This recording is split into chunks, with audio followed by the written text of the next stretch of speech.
Les habitudes santé des autres nous fascinent. Que fait une telle pour garder la forme? Que fait un autre pour gérer son stress et dormir comme un bébé? On s'empresse de sauter sur de nouvelles recettes miracles sans trop vraiment comprendre, ce qui nous rend vulnérables aux rumeurs et à la confusion. Togo le balado est là, justement pour vous aider à faire des choix éclairés qui vous permettront de trouver et découvrir des habitudes santé que vous aimerez. On a demandé à des gens ce qu'ils pensaient des tendances santé les plus en vogue et on fait peut-être bien d'en parler avec un expert. Aujourd'hui, les étirements. Les gens disent de plus en plus que ça devrait être après le sport et non avant. Moi, j'ai un seul conseil à te donner. Si tu veux pas être courbaturé après ton entraînement, ben étire-toi. Moi, je pense que Jean-Claude Van Damme a clairement démontré les vertus de l'étirement. Ben moi, je suis vraiment flexible, donc j'ai pas besoin de m'étirer, là. Ça me vient naturellement. Les étirements, c'est avant ou après l'entraînement. Je me rappelle jamais. Ça vient que c'est mêlant pour vrai.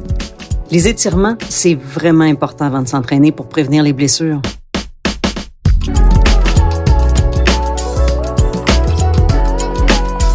C'est un sujet dont je suis bien contente de parler aujourd'hui parce que l'étirement, on a l'impression qu'on sait tout ce que c'est et pourtant, je pense qu'il y a des nuances importantes à apporter. Et pour justement en parler, François Raymond, kinésiologue, qui est avec nous. Salut François. Bonjour Christine. François, c'est vrai qu'on dit étirement, on dit ben oui, on s'étire le bras, la jambe, le mollet, c'est réglé, mais il y a des nuances importantes à faire. C'est quoi une bonne fois pour toutes l'étirement? Bonne question. Effectivement, c'est un sujet qui est riche en nuances, puis on va essayer d'éclaircir ça. La première chose que je veux mentionner, c'est qu'un étirement, c'est simplement une action qui va venir étirer un muscle, on s'en doute bien, pour gagner en flexibilité ou augmenter l'amplitude articulaire. Quand je parle d'amplitude articulaire, c'est de permettre à, par exemple, notre épaule de prendre des plus grandes amplitudes lorsqu'on veut passer nos bras en haut de notre tête, par exemple. Donc, c'est simplement l'action de vouloir gagner en flexibilité. Ensuite, on peut avoir plusieurs sous-objectifs à la flexibilité. Ça peut être de se sentir bien dans notre corps parce qu'on se sent un petit peu coincé quand on ramasse un crayon au sol, par exemple. Mais ça peut être aussi pour bénéficier à notre entraînement, pour les gens qui sont plus actifs. Donc, ça peut nous permettre d'avoir une meilleure biomécanique, de mieux bouger dans notre activité physique afin de mieux profiter de l'activité. Il y a des types d'étirements, si je me trompe pas. Oui, tout à fait. Puis, pour répondre à nos besoins, on va y aller en fonction de notre activité. Donc, il y a des étirements qui sont de type passif, donc on va simplement prendre une position pendant plusieurs secondes, et des étirements qui sont de type dynamique, où est-ce qu'on va venir utiliser notre corps un peu comme un élastique pour aller chercher un étirement en fin d'amplitude. Donc, je te donne un exemple. Par exemple, tes ischio-jambiers, les muscles qui sont à l'arrière de ta cuisse. Si tu viens faire un mouvement de pendule en faisant un coup de pied vers l'avant, lorsque ton talon s'élève, tu vas venir sentir un étirement en arrière de ta jambe. Donc, ça, c'est un étirement de type dynamique où est-ce qu'on va venir profiter du fait que le muscle est étiré et hop, il va venir se contracter pour revenir à la position initiale. Donc, en fonction de notre activité physique ou la raison pour laquelle on s'étire, on va choisir entre des étirements passifs et des étirements qui sont dynamiques. Pourquoi on a l'impression qu'il y a des gens qui sont capables de... Je me rappelle quand j'étais jeune, j'ai toujours essayé de faire la split, ça fonctionnait pas. Pourtant, j'ai une certaine flexibilité, tandis qu'il y en a d'autres qui s'étirent pas trop souvent, mais qui sont hyper flexibles. Est-ce que c'est inné, ça? Il y a une composante génétique et héréditaire à la flexibilité, tout à fait, tu l'as bien dit. Je pourrais passer des heures à essayer de m'étirer. Je pense pas que je vais jamais faire la split. Par contre, il y a des gens qui sont capables de prendre des amplitudes très, très grandes et c'est tant mieux pour eux. L'important, c'est de comprendre pourquoi on fait les choses et pourquoi on a besoin de s'étirer ou pas. Donc, dans le cas d'une personne qui est très, très flexible, peut-être que cette personne-là aurait plus d'intérêt à passer du temps sur la stabilisation articulaire ou le développement de la force pour mieux complémenter son profil d'activité physique, on va dire.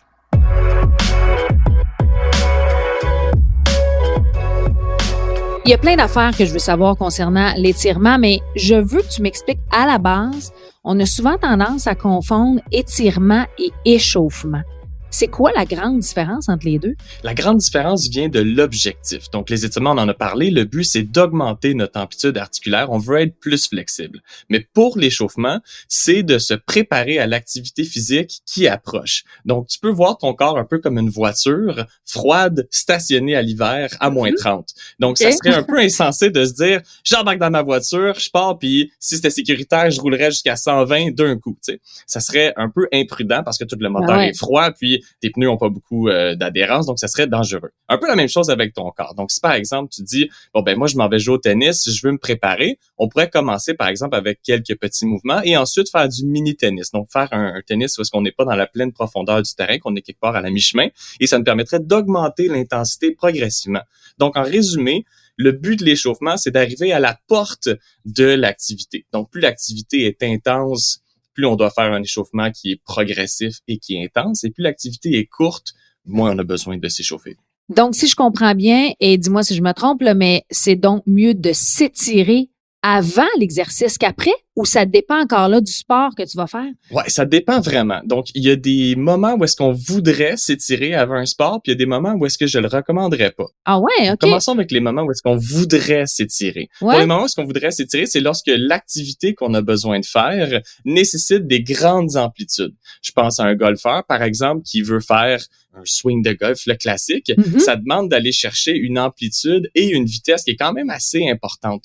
Donc, on veut être en mesure de se préparer à l'activité.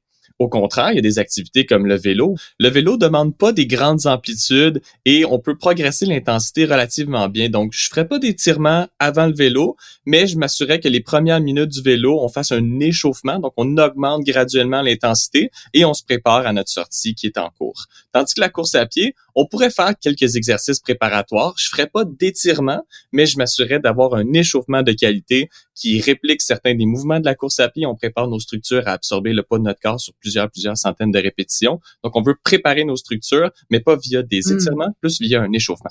Mais c'est drôle parce que j'ai souvent fait des entraînements, puis on s'étirait à la fin, puis on nous disait que c'était un moyen de retour au calme en même temps. C'est vrai ça aussi? Ben, c'est vrai que de s'étirer diminue l'intensité de l'exercice. On pense au fait que, par exemple, on a couru en montagne. Là, si d'un coup, on s'assoit au sol puis on s'étire, c'est sûr que, effectivement, l'intensité est vraiment plus faible. Donc, ça, c'est une bonne manière de faire un retour au calme. Mais il y a un mais. Et le mais, c'est que lorsqu'on fait une activité physique intense, on va peut-être pouvoir créer des petites déchirures musculaires très, très petites, qui sont tout à fait normales.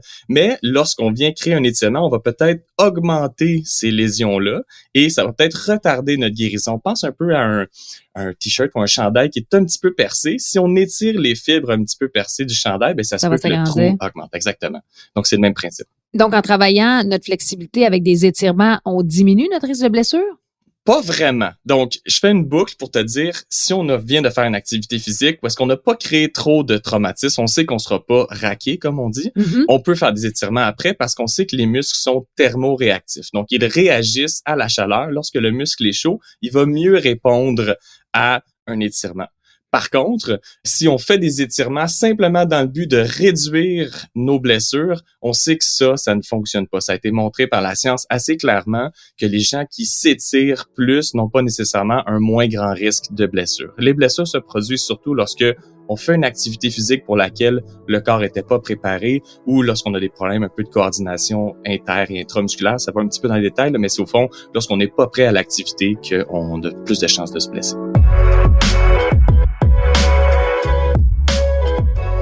Là, on a parlé des blessures, mais je veux qu'on parle des courbatures du lendemain. Le fameux, je me sens raqué, soit le lendemain ou le surlendemain.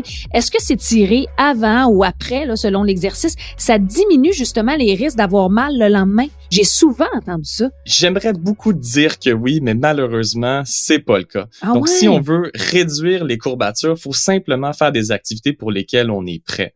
Donc, la surcharge progressive, c'est un concept très important en entraînement. C'est de simplement se dire qu'on commence avec un travail pour lequel on est prêt et on augmente petit à petit l'intensité ou la durée de l'exercice. Et de cette manière-là, le corps va produire moins de courbatures. Par contre, il y a une chose qui est intéressante de se dire, c'est que plus on est actif au quotidien et moins on a de chances d'être courbaturé. Donc, si notre but, c'est d'être pas courbaturé, ben c'est simplement d'avoir une intensité progressive et une durée progressive, mais aussi de garder une bonne fréquence d'activité afin que chaque activité prenne un moins grand pourcentage de notre capacité maximale, je veux dire.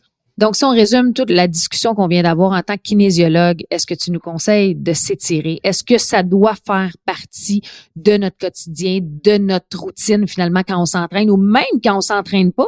Si on se sent limité dans nos mouvements, si on sent qu'on est un petit peu serré dans notre corps, on va dire, là, je propose de s'étirer pour se sentir mieux dans notre peau. Si on n'a pas de limitation, si on n'est pas limité dans nos activités physiques, je pense pas que l'étirement est une composante crucial et capital de l'entraînement. Je pense qu'il y a des éléments qui sont plus importants à travailler pour notre santé générale. Par contre, je veux juste faire un petit point sur les courbatures. C'est pas important d'être courbaturé pour que l'activité physique ait été payante, entre guillemets. Ah, je suis contente de te l'entendre dire. On a l'impression que c'est plus satisfaisant. Ça fait mal, mais on dirait, je me suis entraîné, puis quand t'es pas raqué, tu dis, ben voyons, j'ai travaillé fort hier, ouais. Puis c'est vrai que c'est un beau rappel dans les jours après l'activité qu'on est raqué. On se dit, Colin, ça a été payant.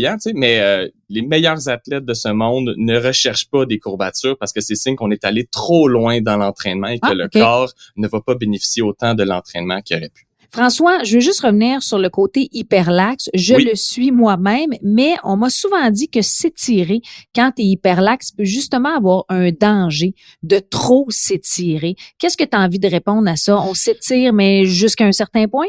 On essaie de respecter les signaux de notre corps. Donc, souvent, un étirement va être fait pour aller chercher un niveau d'intensité d'environ 3 à 4 sur 10. Donc, je te dirais 1 sur 10, t'es couché sur la plage avec un petit drink à la main. Puis 10 sur 10, c'est t'as l'impression que ton muscle va arracher. Donc, on n'est pas très élevé dans cette échelle-là. On est relativement bas. 3 à 4 sur 10, on sent une petite tension, mais c'est tolérable. Donc, si on est hyperlaxe et qu'on va très, très loin dans les amplitudes et que ça demande une très, très grande amplitude pour atteindre ce 3 à 4-là sur 10, mais peut-être que c'est un danger. Peut-être que c'est là qu'on va revenir vers des exercices qui sont plus de ce type stabilité, par exemple avec des élastiques ou des exercices qui sont surtout pour tout le travail abdominal afin de garder les structures au bon endroit. Et ça va peut-être réduire notre risque de blessure. Si on combine une bonne qualité de mouvement, une bonne biomécanique, avec des articulations qui sont au bon endroit, qui produisent les contractions nécessaires, on ne devrait pas se blesser, tout simplement.